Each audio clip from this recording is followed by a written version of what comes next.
Lebo grows up in the dusty town of Income with a weight on his back that most children never feel. His parents owe money everywhere, and the debt follows him like a shadow that never steps aside. Before he even knows what playtime is supposed to feel like, he is already waking up before sunrise to run between four different jobs. He sweeps yards, carries crates at the market, washes cars, and helps at a small cafe. He is still small, but his hands are always tired, and his clothes always smell of dust and sweat. Most days he walks home with his stomach empty, pretending he is full so his mother will not worry. He cracks jokes even when his head spins from hunger. When his father sits quietly with shame in his eyes, Lebo finds a way to laugh until the silence breaks. He is scared too, but he never shows it. He keeps that fear deep inside because he knows his parents are already drowning in their own.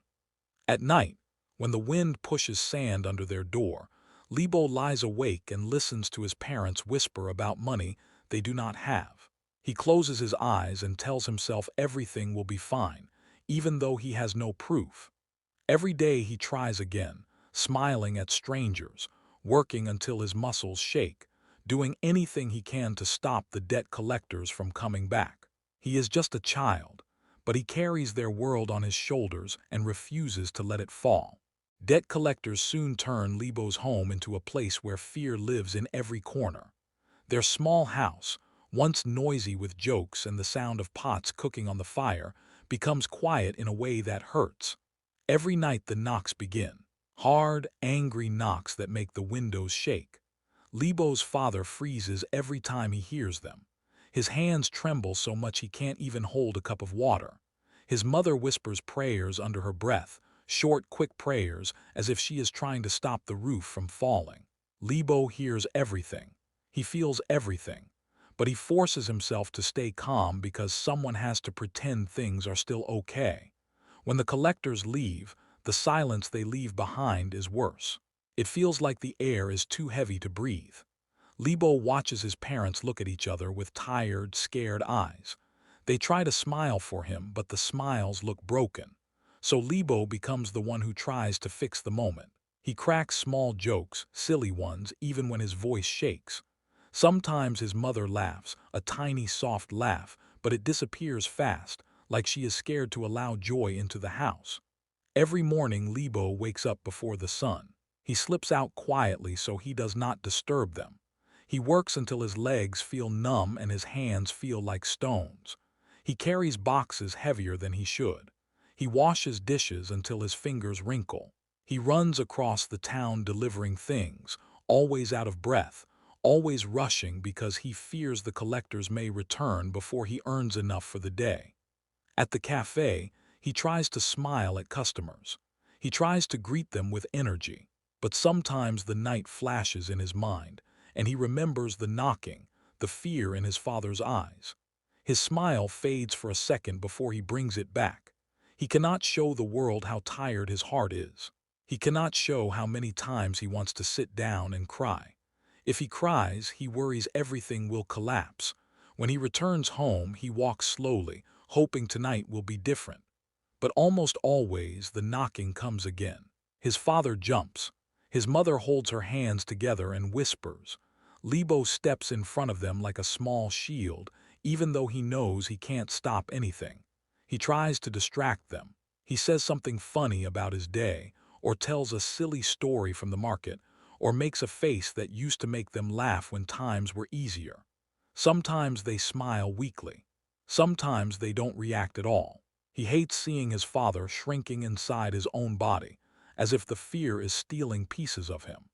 He hates seeing his mother press her hands together so tightly they turn white.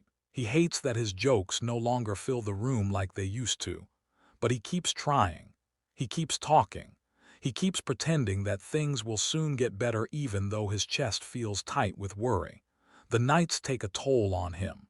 He sleeps in short pieces, always waking up at the smallest sound. Sometimes he dreams that someone is knocking again and he wakes with his heart racing. But he wipes his face, stands up and prepares for another day of work. He knows if he stops, even for one day, the collectors will return angrier than before. People in town think Lebo is strong because he always smiles. They don't see how hard he works to keep that smile alive.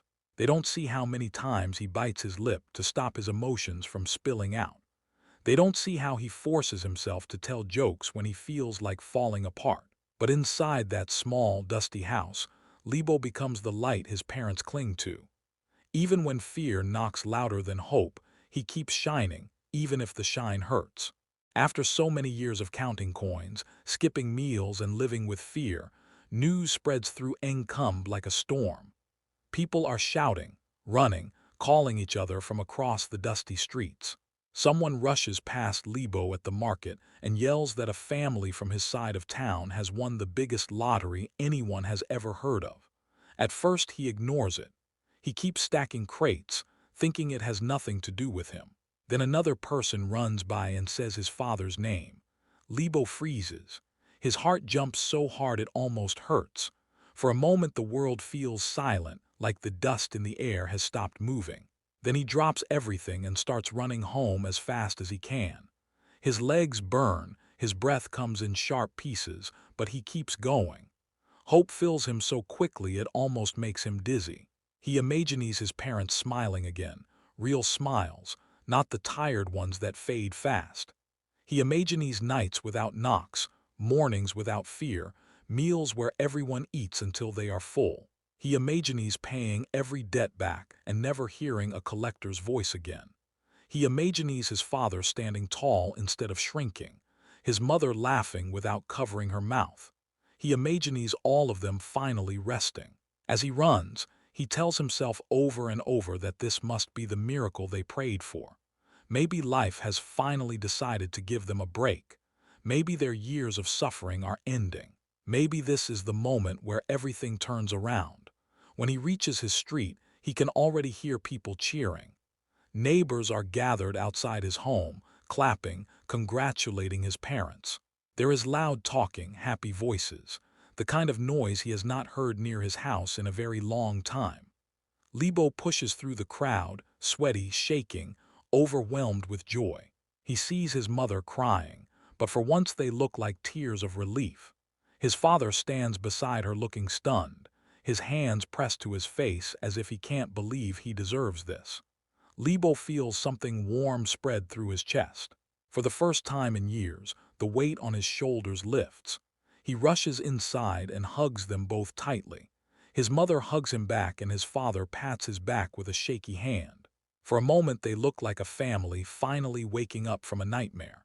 His mind fills with dreams he has never allowed himself to imagine. Maybe he can stop working 4 jobs. Maybe he can return to school. Maybe they can move somewhere safe where no one bangs on their door at night. He pictures a home with solid walls, clean floors, and a table full of food. He pictures his parents at peace, finally breathing like normal people. The neighbors keep talking about how huge the winnings are, how this kind of luck only happens once in a lifetime. Lebo listens with a wide smile, thinking about everything this money could fix. He feels like the future is opening right in front of him, bright and wide. As he looks at his parents smiling and holding hands, he tells himself that the suffering is over. Their hardest days are behind them now. For the first time, hope doesn't feel like a dream. It feels real. It feels close. It feels like freedom knocking gently at their door instead of fear. The hope that filled Lebo's chest lasts only a short while. Almost overnight, something inside his parents shifts. The same people who once counted every coin now walk around with brand new clothes, shiny watches, and loud confidence that feels strange in their small house. They smile at everyone else, but the smiles they give Lebo feel cold, thin, almost forced. At first he tells himself he is imagining it. Maybe they are just excited.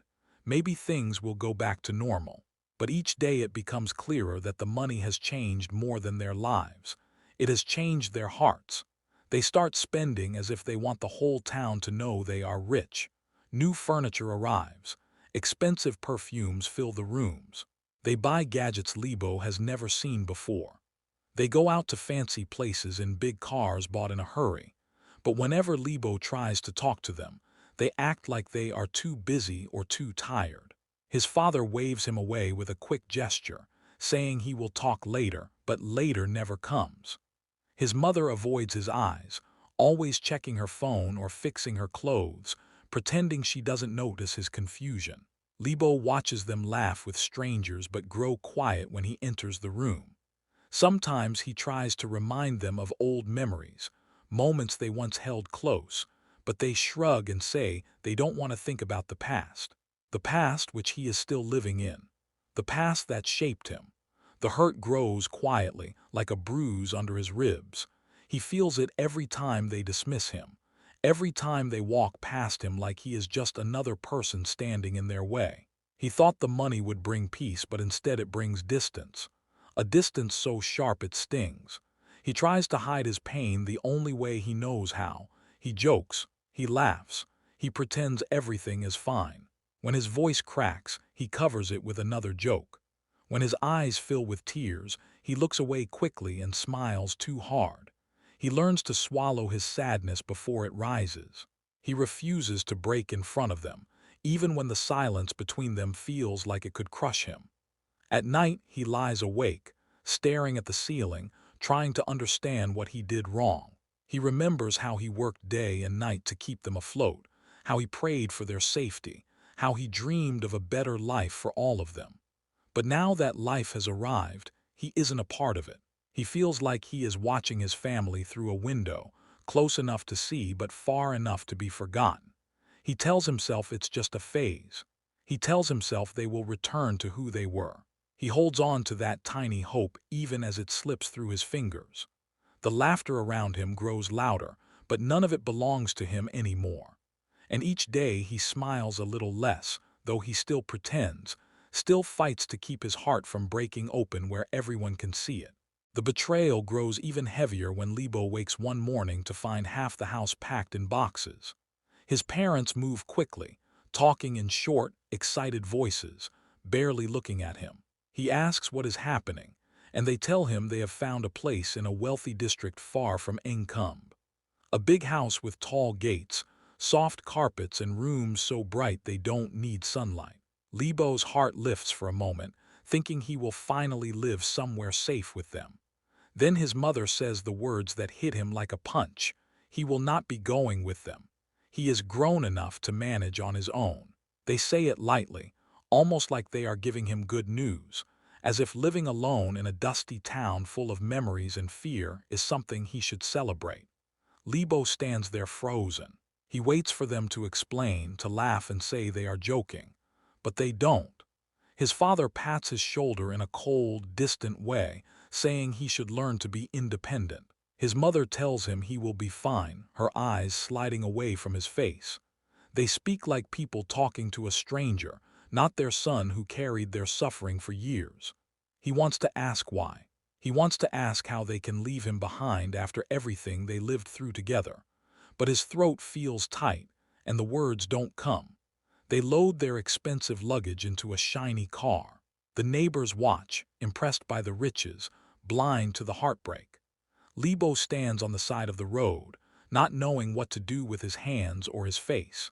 His mother gives him a soft wave that feels more like a goodbye forever than a see you later. His father avoids eye contact completely. The car engine starts, smooth and powerful, nothing like the noisy old cars they once prayed would start. As the car rolls forward, Lebo's chest begins to ache. He forces a smile at them, though his lips tremble. He wants them to see strength, not pain. The car speeds up, kicking dust into the air. He watches the back of it grow smaller and smaller, the bright paint turning into a tiny dot. And then it disappears around the corner just like that. Gone, taking all the hope he had left with it. For a long moment he stays standing in the middle of the road, staring at the empty space where the car once was. Something inside him folds in on itself, quiet and heavy. It's not a loud kind of heartbreak. It is the kind that sinks slowly, like a stone dropping into deep water. He realizes he is alone now, more alone than he has ever been. He walks back to the house that suddenly feels too big and too empty. The silence follows him like a shadow. His parents' laughter from earlier years feels like a ghost in the walls. He sits on the edge of his bed and tries to breathe, but each breath feels sharp. He tells himself not to cry, but the tears push through anyway. He wipes them quickly, as if hiding them from people who aren't even there. He tries to tell himself he will be strong. He tries to convince himself it's not the end of the world. But deep down he knows something precious has broken. And no matter how much he pretends to be fine, a part of him collapses quietly, aching for a family that drove away without looking back. Nights become heavier than anything Lebo has ever felt. Before, he worked the same 4 jobs because he had a purpose. He wanted to protect his parents, to keep the collectors away, to hold the house together. But now they are gone, living in comfort while he remains in the same dusty streets, and the work that once pushed him forward now feels empty. He still wakes before sunrise, still rushes from the market to the cafe to the car wash and then to the delivery stand. But every step feels slower, heavier, as if his body is dragging the weight of his heartbreak behind him. The coins he earns no longer mean anything. There is no family to run home to, no hungry parents waiting for him, no fear to fight for. There is only silence in that small house and the sting of being left behind like he never mattered. Sometimes, while wiping tables at the cafe, he whispers jokes under his breath just to stop himself from breaking. He forces a smile in the mirror so he doesn't forget how to make one. He laughs quietly at things that aren't funny, trying to fill the empty space inside him. But the tears come anyway, slipping down his face before he even realizes he is crying. He wipes them with the back of his hand and gets back to work as if nothing happened. No one sees the pain behind his tired smile. No one sees the nights he walks home alone, talking to himself just to keep his sanity from cracking. The house feels like a stranger now. The rooms echo when he speaks. The bed feels too big. He lies awake staring at the ceiling, hearing the sound of the luxury car driving away again and again in his mind. Sometimes he imagines them laughing in their new home while he curls up under a thin blanket. He wonders if they think about him. He wonders if they feel even an inch of the hurt he carries every day. But no answers come. Only the same heavy silence. The exhaustion begins to blur his days. He works until his hands shake. Sometimes he drops things because his fingers can't hold on anymore. People in the town think he's just tired, nothing more. They don't know that the real tiredness sits deep in his chest. A tiredness of the heart, of the soul, of someone who gave everything and got nothing back. Every night before he falls asleep, he whisper laughs at some silly memory from childhood, just to stop the sadness from swallowing him whole. But even his laughs sound like they're breaking apart. He hides his pain in humor, the same way he used to hide hunger, fear, and stress years ago. The difference now is there's no one to protect, no one to comfort. The hurt has no place to go except inside him. And so he keeps moving, keeps working, keeps pretending. Because stopping means facing the truth completely, and he is not sure he can survive that. One evening, while Lebo is wiping tables at the cafe, his hands tremble so much he almost drops the cloth. He hasn't eaten properly, he hasn't slept well, and the sadness he carries feels heavier than the trays he lifts every day. The cafe is almost empty, the lights soft and tired just like him. He forces a small smile at every customer who walks in, pretending everything is fine even though his heart feels bruised. Then the door opens, and a tall man in a clean suit steps inside. His presence is calm, almost quiet, but something about him makes the room feel different. This man is Keigamatsu, a billionaire known across the country, though Lebo has only ever seen his face on posters and dusty newspapers. Keigamatsu sits at a table near the corner, watching Lebo move from one spot to another with shaky steps. When Lebo comes over to clean the table beside him, Keigamatsu gently asks if he is all right. Most people don't ask. Most people don't even look at him for more than a second. His question hits Lebo in a way he doesn't expect. Lebo gives his usual smile, the one he uses to hide everything. But Keigamatsu doesn't look away. He studies his face like he can see the truth behind the smile. Lebo tries to brush it off, saying he is just tired from work. But his voice cracks a little, and that tiny break gives him away. Keigamatsu invites him to sit for a moment. Lebo hesitates because workers don't sit with customers, but something in the man's eyes feels safe. So he sits quietly, his hands folded tightly in his lap. Keigamatsu asks about his life, not in a rude or curious way, but gently like he truly wants to understand. And for the first time in years, Lebo feels his guard soften. The words come slowly at first, then faster. He tells him about the debts, the collectors, the fear that lived in their house. He tells him about the lottery, the sudden change, the cold smiles, the expensive car driving away without him.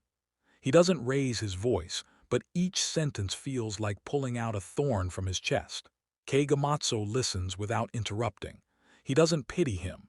He doesn't judge. He just listens. And that alone makes Lebo's eyes burn with tears he tries hard to blink away. When he finishes, he expects silence or an uncomfortable smile. But Keigamatsu places his hand on the table and says softly that no one deserves to be abandoned like that.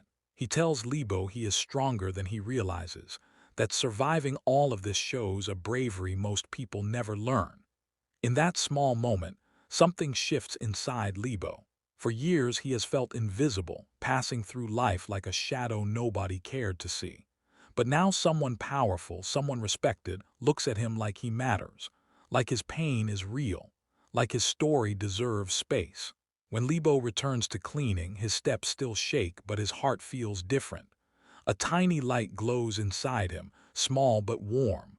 For the first time in a long time he feels seen, he feels heard, and he feels, just a little, like life might be changing for him at last.